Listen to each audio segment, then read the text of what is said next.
Bueno, continuamos en Dialogando y como ya lo anunciamos, lo tenemos en comunicación telefónica el diputado nacional por la provincia de Formosa de la Unión Cívica Radical, a Fernando Carvajal. Diputado Carvajal, ¿qué tal? ¿Cómo le va? Buenas noches. Buenas noches, ¿cómo te va, Liliana? Muy bien. Bueno, hace un tiempo que no dialogamos con usted, ¿no? Porque estábamos, la verdad, y seguimos muy concentrados en el caso Loan y fuimos dejando otros temas de la agenda periodística.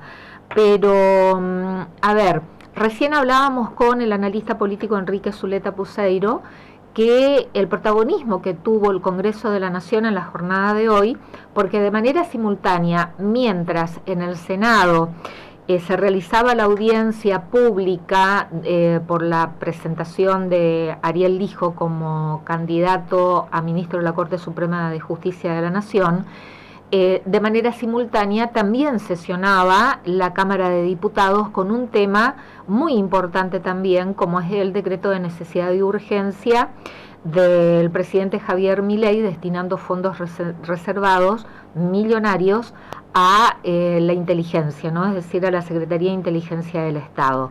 Bueno, y el analista hizo recién todo un análisis al respecto sobre estos temas, pero ahora explíquenos usted, infórmenos, mejor dicho, qué sucedió en la sesión de hoy, en que sectores como el PRO brindó quórum para sesionar y votó por el rechazo de este DNU del oficialismo, de la Libertad Avanza, cuando hasta ahora venía actuando en bloque con el oficialismo nacional, con la Libertad Avanza.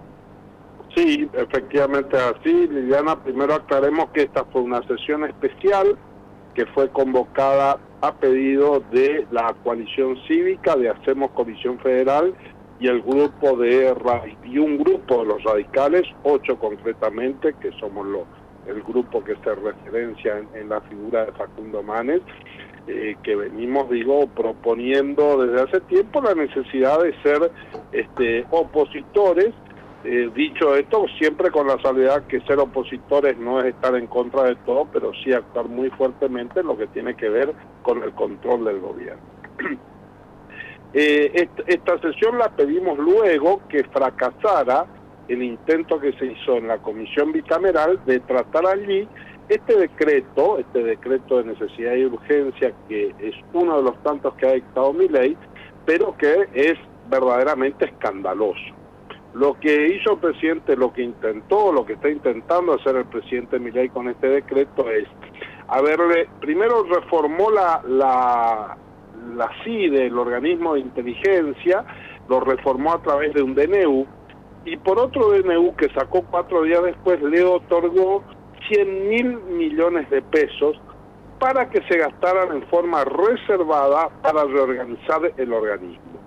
Lo cual desde el vamos es absolutamente ilegal, porque los gastos reservados no pueden ser utilizados para una reorganización de un organismo, sino que los fondos reservados son de carácter extraordinario y solamente tienen que servir para financiar acciones de inteligencia que tengan que mantenerse con ese nivel de secreto y que a su vez tienen que ser parte de un programa nacional de inteligencia que todavía no está creado ni diseñado, por la sencilla razón de que 4 días antes crearon este nuevo organismo y reorganizaron el sistema de inteligencia, por lo cual no es cierto que haya ningún plan de inteligencia nacional dado por el gobierno, monitoreado por la Comisión de Inteligencia, que pueda justificar semejante despilfarro de plan. Por lo cual se logró este consenso hoy, que como decís vos es inédito. Fíjate vos que inclusive dentro del radicalismo fuimos solamente 8 los diputados que pedimos la sesión, pero hoy fueron más de 20 los que nos acompañaron para votar esto. De igual manera pasó en otros bloques y se generó esta sorpresa de que un sector muy importante del PRO, la mayoría, responde, la gran mayoría efectivamente la mayoría, votaron también en contra de este decreto para rechazarlo, Y bueno, esto creo que habla bien del sistema democrático, creo que está quedando claro que frente al carácter autoritario y poco transparente que cada vez ostenta con mayor descaro el gobierno de Javier Milei, hay todavía en el sistema institucional capacidad de ponerle freno. Así que esto me parece que es un paso auspicioso, se construyó una mayoría muy amplia, por suerte muchos están perdiendo este miedo que había antes, que no se animaban a cumplir su tarea de control para no quedar pegados con el kirchnerismo, cuando la verdad es que a nosotros eso no nos preocupa, nosotros mantenemos la misma postura de siempre. Si el kirchnerismo ha cambiado y antes no le preocupaban las instituciones y ahora sí, es un problema del kirchnerismo, pero nosotros tenemos la obligación de cumplir nuestro rol institucional, que es controlar al Poder Ejecutivo y ponerle límites cuando se tratan de exceder, como sucedió en este caso. Este rechazo por este decreto, ¿no? Que bien lo explicó, ¿significa que ya este decreto de necesidad y urgencia queda sin efecto o falta un paso más en la otra Cámara? Falta un paso más, lamentablemente, que es lo propio haga el Senado de la Nación. Pasa lo mismo, perdón, con el decreto el famoso, y yo califico de nefasto, DNU número 70 de diciembre del 2023, que tanto lo hemos hablado con usted. Así es, que ya el Senado lo ha rechazado y en el caso de la Cámara de Diputados todavía no le hemos dado tratamiento y tampoco le ha dado tratamiento la comisión bicameral, digamos. Así que pasa la misma situación. Pero de todos modos es un mensaje político muy fuerte y los funcionarios que pese a esto decidan igualmente seguir gastando esta plata, están asumiendo el riesgo potencial de incurrir en malversación de caudales públicos, porque reitero, acá lo escandaloso es que se le pretendió dar a esto el carácter de fondos reservados, es decir, que están sujetos a un control mucho más laxo y mucho menos estricto, y estamos hablando de una suma que realmente es de mucha importancia económica. Entonces, el decreto continúa, digamos, con los efectos jurídicos, sigue vigente pese al contundente rechazo de hoy en la Cámara de Diputados, sí. Y falta ahora que se trate en la Cámara de Senadores, si es que se trata, y cuál será la decisión de la Cámara de Senadores, ¿no? Si sostenerlo o rechazarlo. Así es, falta ese paso, pero bueno, confiemos en que el Senado va a hacer lo propio, por un lado, y por otro lado que el Poder Ejecutivo también tome nota de este freno que ha implicado esta resolución tan contundente. Porque prácticamente diputado Carvajal, sí. Prácticamente todos los bloques, UCR, sí. PRO, Coalición Cívica, Encuentro Federal, Unión por la Patria, sí. Todos fueron 156 votos por el rechazo, solamente 52 a favor y 6 abstenciones. Así es.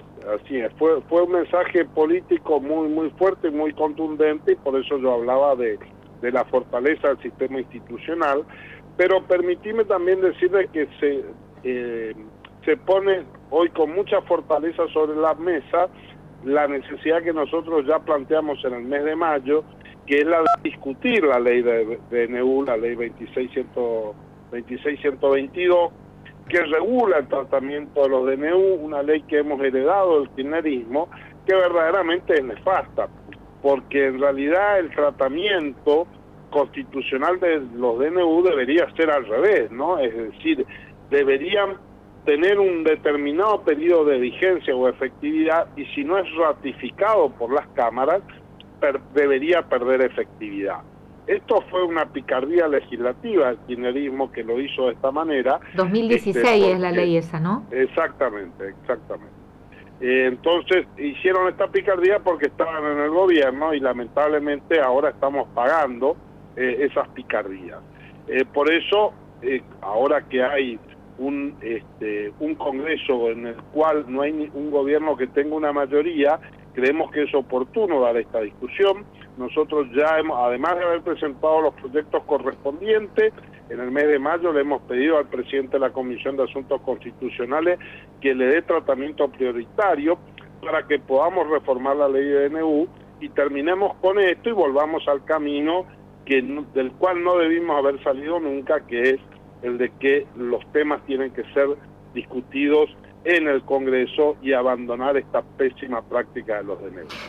Recuerda a la audiencia, por favor, esa ley que usted está mencionando del año 2016, propuesta por el kirchnerismo, ¿qué dice respecto a la aprobación o el rechazo de los decretos de necesidad y urgencia? A ver, lo más tramposo que tiene es que justamente establece que si las dos cámaras no lo rechazan, el Congreso sigue vigente. Mientras las dos cámaras no den una visión negativa, el decreto sigue vigente. Y esto es contrario a la lógica que tienen los decretos de necesidad y urgencia, que por su propia naturaleza deberían ser absolutamente extraordinarios, y en esto hay que decir que los poderes ejecutivos han abusado de esto, no solamente Milei, también pasó con Cristina e inclusive pasó con Macri, que se lo ha usado con mucha laxitud y se han resuelto cosas que no responden al criterio de necesidad y urgencia, o en todo caso sí de necesidad, pero muy raramente de urgencia, que implica de que el Congreso no pueda resolverlo, que no haya tiempo material. A ver, los decretos de necesidad y urgencia justificados en los últimos años, podríamos decir, fueron los primeros decretos que sacó Alberto Fernández cuando comenzó la pandemia, ¿no? Entonces, bueno, ahí había que decidir en pocos días, en horas quizás, medidas a adoptar. Ahora, después, una vez que ya esto tenía 2 o 3 meses, ahí ya la necesidad podía seguir subsistiendo, pero la urgencia desaparecía, y si el Congreso estaba en condiciones de reunirse, ya hubiese sido lo lógico que se convocara al Congreso. Y ni hablar de infinidad de temas que han sido afrontados por vía de DNU, a veces con las mejores buenas intenciones, pero que han forzado el espíritu de la ley. Y toda esta mala praxis ha terminado de producir un decaimiento en la calidad del tratamiento de estos temas, claro, que nosotros creemos necesario volver a discutir. Hasta que llegó Milei y de un plumazo y con un decreto de necesidad y urgencia prácticamente reforma todo el ordenamiento jurídico, ¿no? Así es. Esto es, pero hay que ser realista en esto. La ley le da esas facultades y sobre todo, y es tan engorroso el mecanismo de control que tiene el Congreso que se hace muy difícil ejercer este control. Así que esto es lo que queremos discutir en los próximos meses. Reitero, este Congreso ha dado muestra de que está dispuesto a discutirle las leyes al presidente, y lo vamos a hacer y lo vamos a seguir haciendo.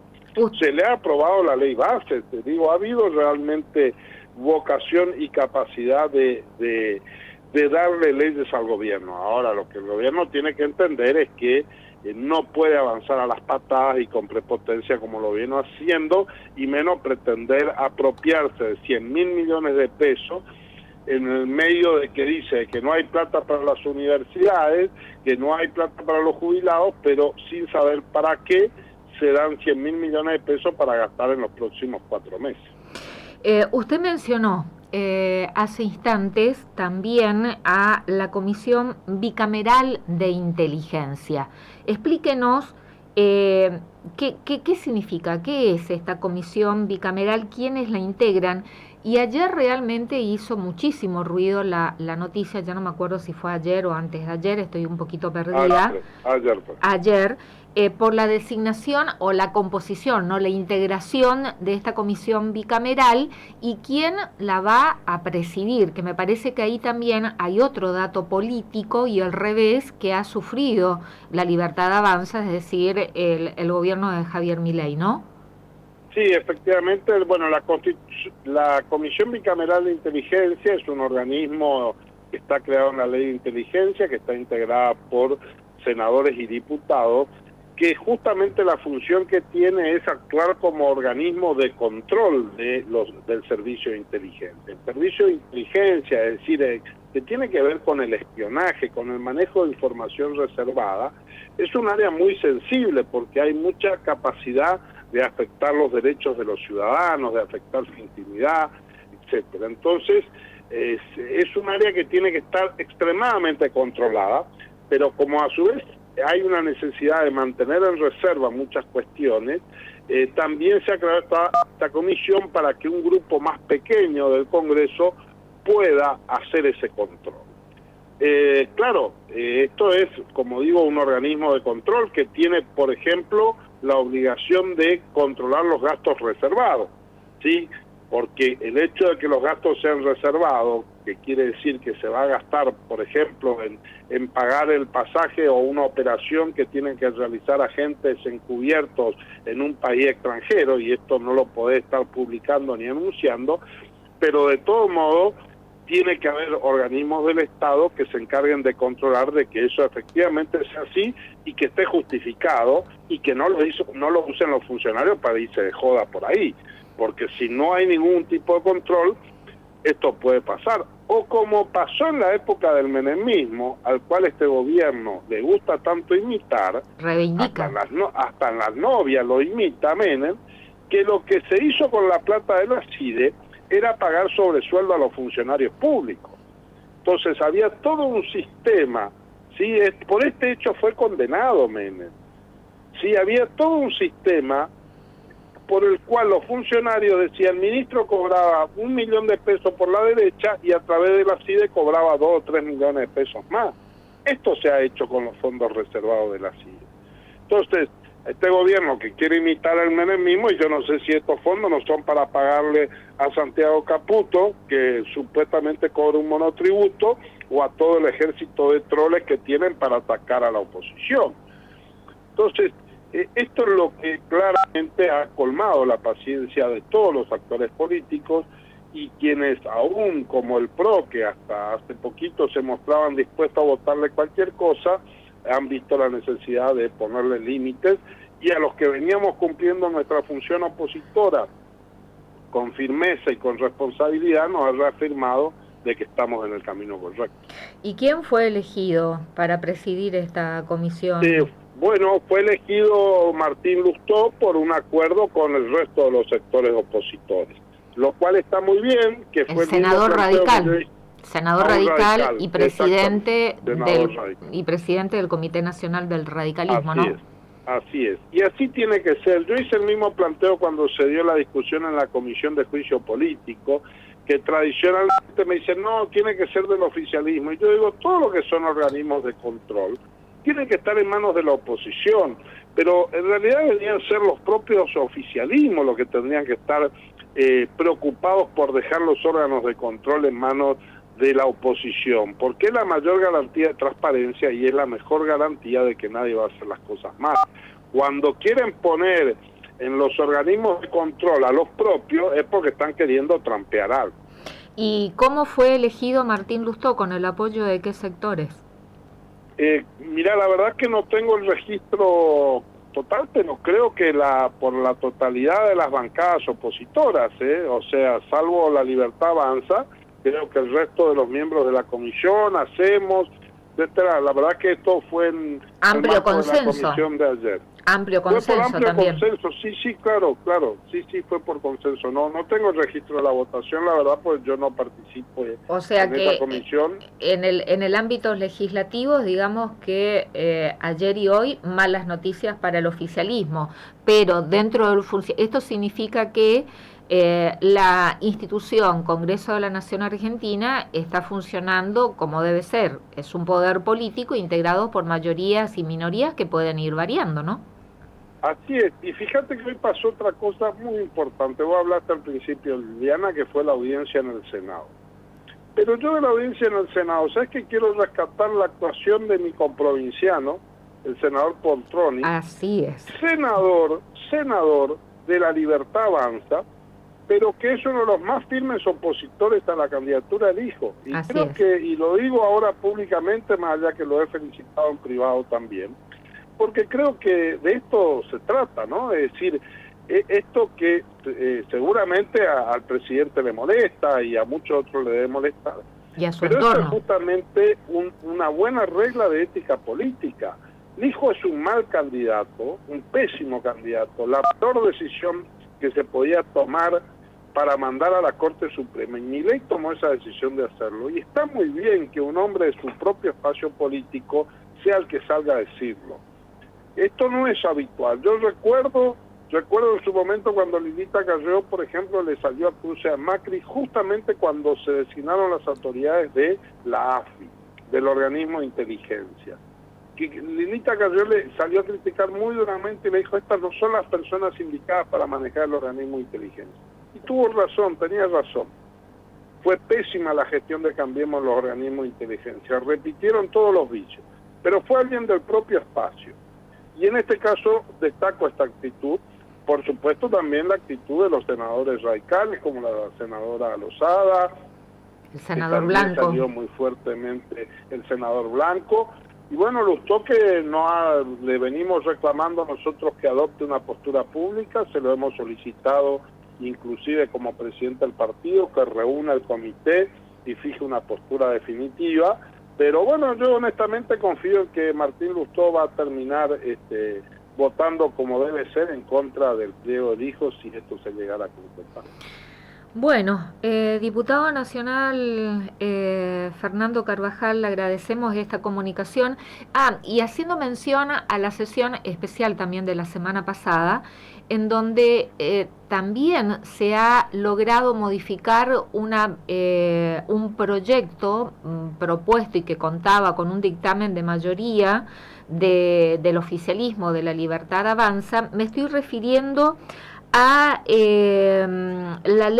la modificación a la ley del Registro Nacional de Datos Genéticos, que se tuvo en cuenta algunas propuestas de la oposición para modificar ese proyecto del oficialismo, y que también, ¿no?, usted ha acompañado esto, diferenciándose del resto de su bloque, y se ha logrado incorporar algunas modificaciones propuestas por la oposición respecto a la modificación al Registro Nacional de Datos Genéticos. Así es, había consenso en la necesidad de reformarlo, había algunos matices en la cuestión de la extensión, pero bueno, el punto conflictivo terminó siendo la ubicación institucional del Banco de Datos Genéticos, que siempre estuvo en el Ministerio de Justicia. Y ahora, sobre la base de las internas del gobierno, se lo pretendía trasladar al Ministerio de Seguridad. Yo me opuse a esto, aclarando que no es que me oponía porque esté Patricia Bullrich en el Ministerio de Seguridad, porque la verdad que no se trata de quienes nos gustan más o menos, sino que tiene que ver con el rol institucional y los roles institucionales que tienen.